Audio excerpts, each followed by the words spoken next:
And the Association of Plastic Surgeons of India presents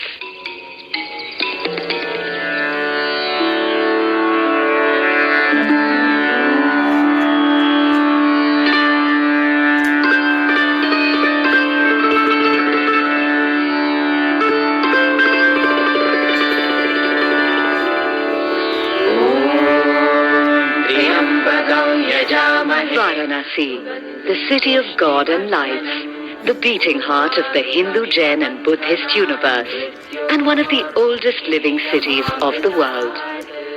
Situated on the banks of the Ganges, it is an ever-flowing symbol of hope for the devotees who take a dip in its holy waters in search of salvation. Known as Kashi in the past, this holy city was renamed as Banaras, and once again as Varanasi, which is its modern-day name. Archaeologically, the history of Varanasi goes back to about 1200 BC. There is a continuous habitation at the mound which we have excavated near the Adi Keshav Ghat of Varanasi. That's why we say that this is the earliest living city on earth. Varanasi has a rich history of being a center of advanced learning. Even the present-day Banaras Hindu University is unique in itself, where ancient Ayurveda as well as modern medicine are taught beside each other. Historically, all branches of learning from art, culture, religion, science, medicine and philosophy prospered in this extraordinary city. It was here that Tulsidas wrote Ramcharitmanas. Lord Buddha delivered his first sermon after gaining enlightenment at Bodh Gaya, and the sage Sushrut practiced Ayurvedic surgery.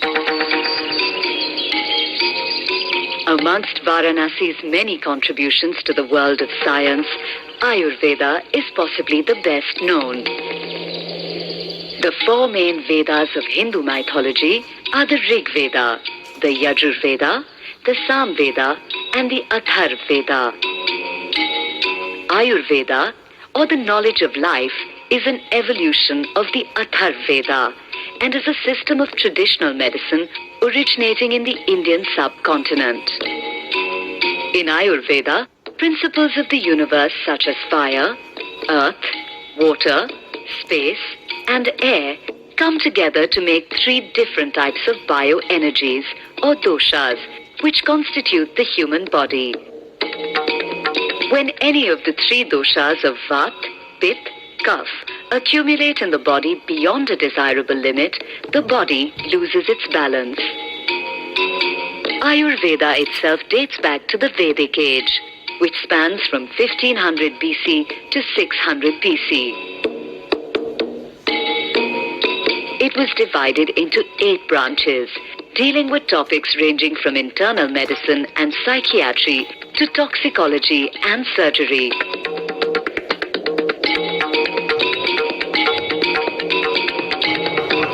One of the 8 branches was Shalya Chikitsa, or the science of surgery. Shalya Chikitsa finds its roots in the war surgeons of the time.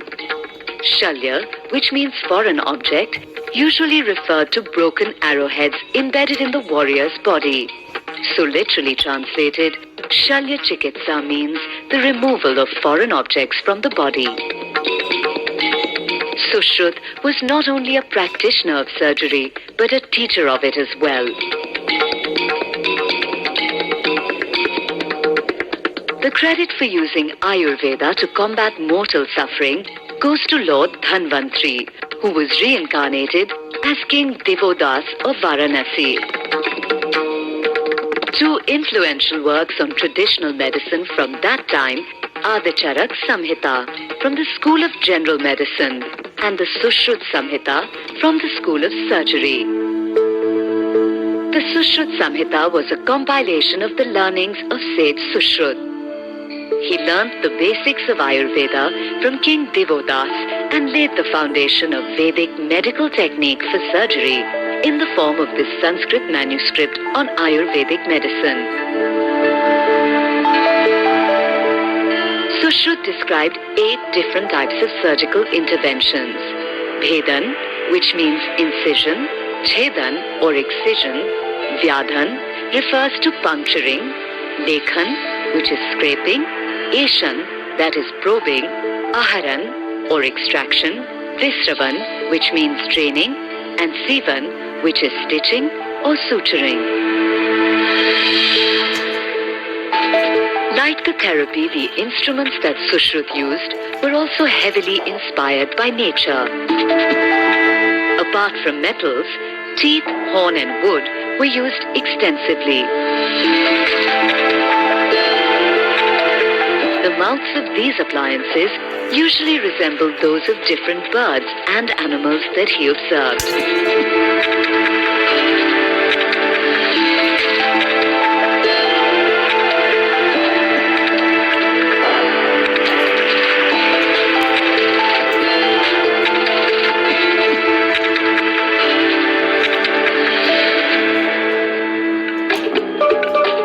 The instruments that Sushruta designed and used for surgery were either blunt or sharp.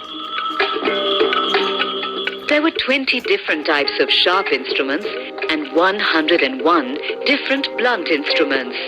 These were further divided into 6 categories.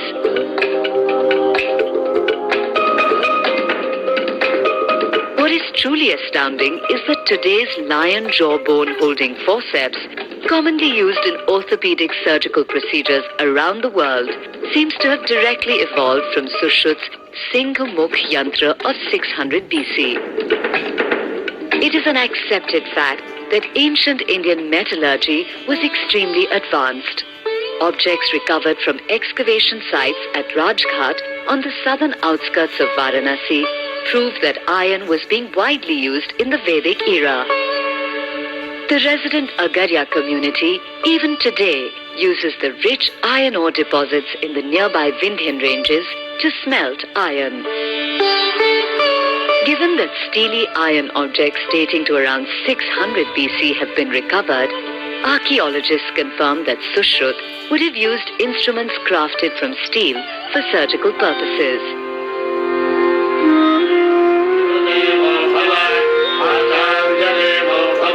Sushruta believed that to understand Ayurveda, it was important to understand the human anatomy. For this, he would wait at the confluence of the Varuna and the Ganga rivers to capture and then dissect dead bodies to teach anatomy to his pupils. This was considered desecration by most Hindus. Sushruta proposed first to deal with embryology and then the anatomy of the human body, which is an extension of the embryo. His description of a woman's ovarian fluids and a man's sperm that combined to make an embryo was seminal and millennia ahead of his time. Sushruta divided the human body into 3 categories: superficial structures, internal structures, and deeper structures. He often wrote in painstaking detail about the various organs of the body. He even enumerated 700 veins and up to 24 main arteries. During the process of surgery to alleviate pain, Sushruta used medicated wine to intoxicate and desensitize the patient.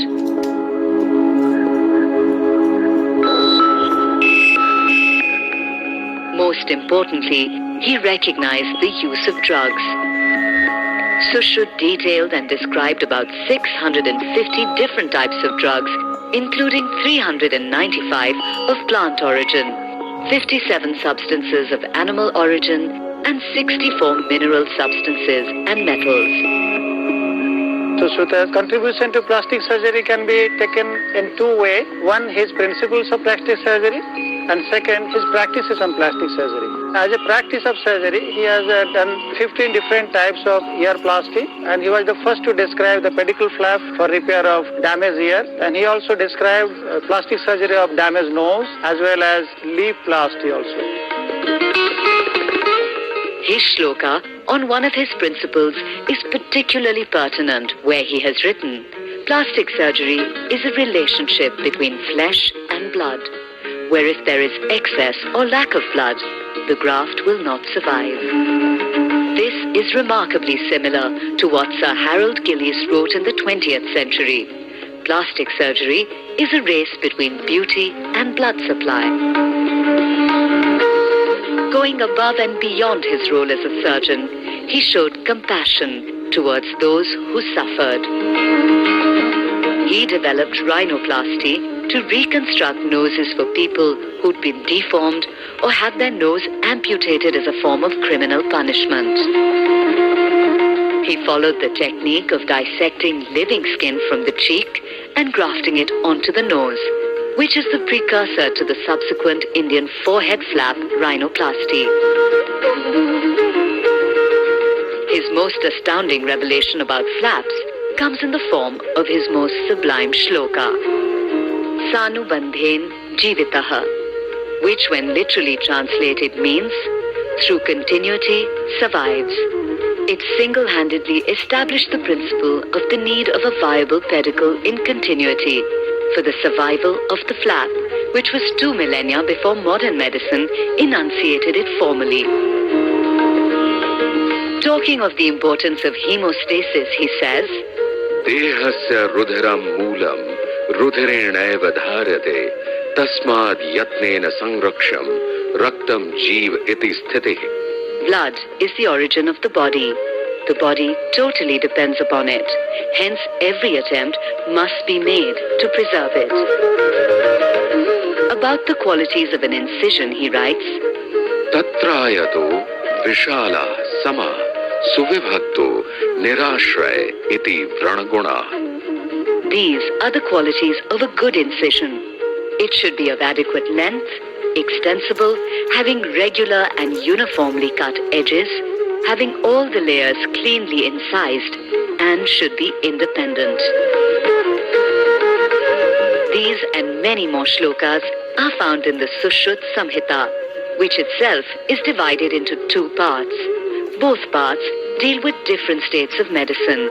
They contain 184 chapters, a description of 1120 illnesses, a detailed study on anatomy and surgery, as well as the basic tenets of most modern medical practices. Sushrut's legacy in the field of surgery is varied. His principles in managing a fracture remain virtually unchanged today.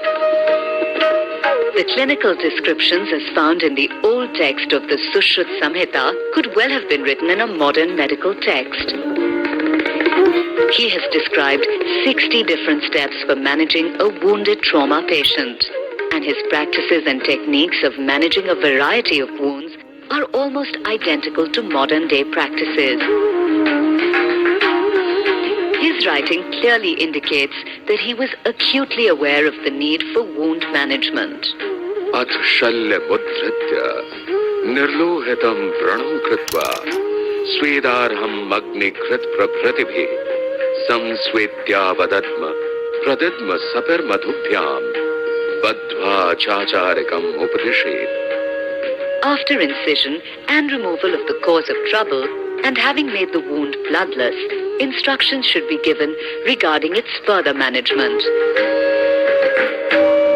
The Samhita also describes suturing techniques in great detail, along with the types of needles, as well as different suturing materials to be used for the management of different types of wounds.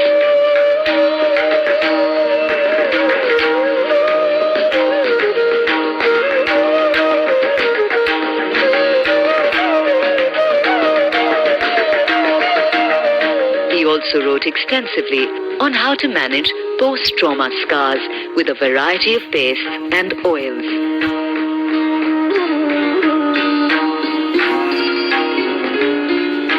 At a time when medical procedures were still being developed in other parts of the world, Sushrut was an established practitioner, considerably ahead of his time.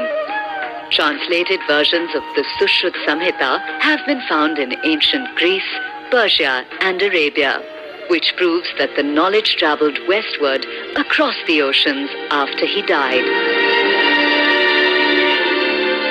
Given that the pedicle flap for nose reconstruction is today known as the Indian forehead flap worldwide, Sushrut's legacy to the world was and shall always remain that he was the man who opened the world to the wonders of modern surgery.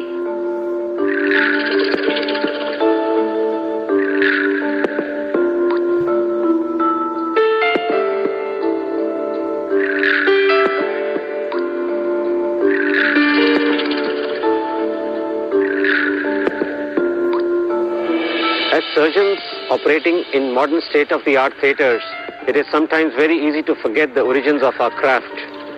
The inherent brilliance of people like Sushrut and many more is often confined to textbooks which are easily forgotten.